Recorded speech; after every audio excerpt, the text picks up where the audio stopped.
इसमें neutral view भी जानना चाहूंगा। राजनीतिक विश्लेषक दो हमारे साथ जुड़े हुए हैं, सैयद जवाद हैं और विपिन शर्मा जी। विपिन शर्मा जी, आपको लगता है कि आम आदमी पार्टी फंस गई है इस पूरे मामले में? देखिए, बतौर पत्रकार मैं शीला दीक्षित जी के पास जाया करता था, अंग्रेजी अखबारों के साथ जुड़ा रहा हूं। और देखिए, आज जहन में मैं थोड़ा माहौल को हल्का कर देता हूं, क्योंकि ये राजनीतिक प्रवक्ता अभी अपने अपने विचार रख रहे थे। हल्का ही है माहौल सर, तो सोने के टॉयलेट की बात हो रही है। मैं उसी पे आ रहा हूं। देखिए, उसी पे आ रहा हूं। केएल सहगल साहब का वो गाना आज याद आ जाता है, हाँ, एक बंगला बने न्यारा, हाँ, रहे कुनबा जिसमें सारा।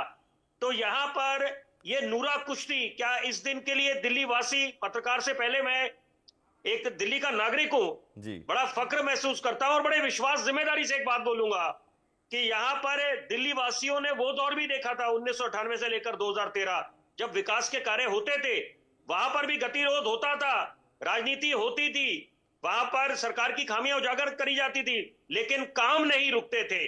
और जैसे कि अमूमन देखा जाता है कि जब श्रेय लेने की बात आती है तो होड़ में सारे नेता सबसे अव्वल दर्जे पे खड़े हो जाते हैं, सबसे पहली पंक्ति में। लेकिन जब विफलता की बारी आती है तो पल्ला झाड़ दिया जाता है। लेकिन ये शीला दीक्षित जी की जब बात करें तो वो ऐसे एक महान शख्सियत थी कि जो विफलता के लिए भी तैयार रहती थी, कहती थी कि the buck stops at the door of my office.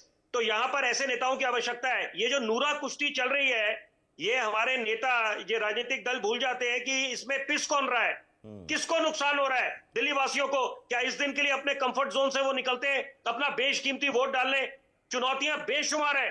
हर एक मंच में मैं इस बात का जिक्र करता हूं कि दिल्ली के पास बेशुमार मुद्दे हैं। आप लोग पेरिस, सिंगापुर, झीलों का शहर बनाना दूर की बात, मूलभूत जो समस्याएं हैं उसका अभी तक समाधान निकला नहीं है। जो सदन में नगर निगम के चुनावों के बाद जो दृश्य देखने को मिले थे, लात घूसे, चप्पल जूते, गाली गलौज, क्या इस दिन के लिए हम इंतजार कर रहे हैं? अंतरराष्ट्रीय पटल पे क्या संदेश जाएगा? दिल्ली जब देश की राजधानी है, देश की धड़कन है, और सबसे बड़ी बात है, भूलना नहीं चाहिए, दिल्ली को पूर्ण राज्य का ओहदा नहीं मिला हुआ, और वो मिल भी नहीं सकता, क्योंकि विश्व की जो बड़ी बड़ी राजधानी है उनको मिलता नहीं है पूर्ण राज्य का ओहदा। तो यहां पर आपको तालमेल बिठाना पड़ेगा। सदी की जब सबसे बड़ी महामारी आई, कोरोना काल, लॉकडाउन की घोषणा हुई, वहां पर भी लॉकडाउन की घोषणा तो क्या ये ड्रामा विपिन जी जवाबदेही से बचने के लिए है?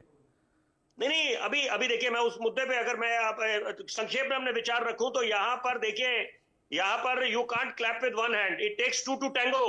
यहाँ पर ताली कभी एक हाथ से नहीं बजती। तो यहाँ पर जिम्मेदारी सभी की है, और सबसे बड़ी बात है टाइमिंग, कि आज आप ये दिखा रहे हैं शीश महल, आज आप तैयार हो रहे हैं, पहले क्यों नहीं करा? ये बात बिल्कुल सवाल दुरुस्त है। और यहाँ पर अगर ये खुद सौरभ भारद्वाज जो मंत्री, वो आके बोलते हैं कि भाई क्या बात है, आपको ये दिशा निर्देश कहां से दिए गए हैं, तो यहाँ पर सबकी जवाबदेही बनती है। वक्त आ गया है कि दूध का दूध, पानी का पानी हो जाए। जनता को एक अच्छा संदेश जाएगा।